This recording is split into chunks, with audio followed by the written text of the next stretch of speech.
ఈ భూప్రపంచం మీద ప్రతి మనిషి దేని కొరకు చూస్తాడయ్యా అంటే, ఎదుటివాడు అనురాగం చూపించాలి, ఆత్మీయత చూపించాలి, ప్రేమ చూపించాలి, నిన్ను గుర్తించాలి అని ప్రతి ఒక్కరు కోరుకుంటారు. చాలామంది అదే కోరుకుంటారు ఎక్కువ శాతం. కానీ ఈ భూప్రపంచం మీద, ఈ అవనిలో అనురాగాలు ఎలా ఉండయా అంటే, అవసరం ఉన్నంత బట్టికే వాడుకొని, ఏమండి, అవసరం ఉన్నంత బట్టికే వాడుకొని అవసరం తీరిపోయిన నాడు నీతో ఇంకా అవసరం లేదు, నీతో ఇంక అవసరం లేదు, వెళ్ళిపో వెళ్ళిపో అనేవారు ఎందరో ఉన్నారు. కానీ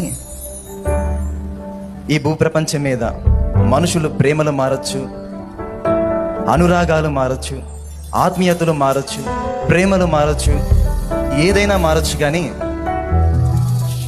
మన దేవుని అనురాగం ఎప్పటికీ మార్పు నందదు, ఎప్పటికీ మారదు. ఎందుకంటే అది అనుభవించాం.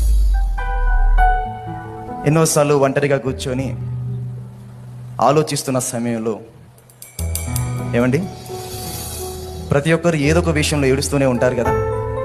ఏమండి, ఎప్పుడు మేము సంతోషంగానే ఉంటాం అన్నోళ్ళు చేతులు పైకెత్తని. ఎప్పుడు సంతోషంగానే ఉంటాం అన్నోళ్ళు ఎవరు లేరు. ఏదో ఒక విషయంలో బాధపడుతూనే ఉంటారు. మీరు బాధపడే ప్రతిసారి, ఆక్రందన చేసే ప్రతిసారి నా దేవుడు ఏమంటాడు తెలుసా? నా తల్లి, నేనున్నాను రా అంటాడు. నేనున్నానమ్మా, నేనున్నానయ్యా, నేను నీకు సహాయం చేస్తాను.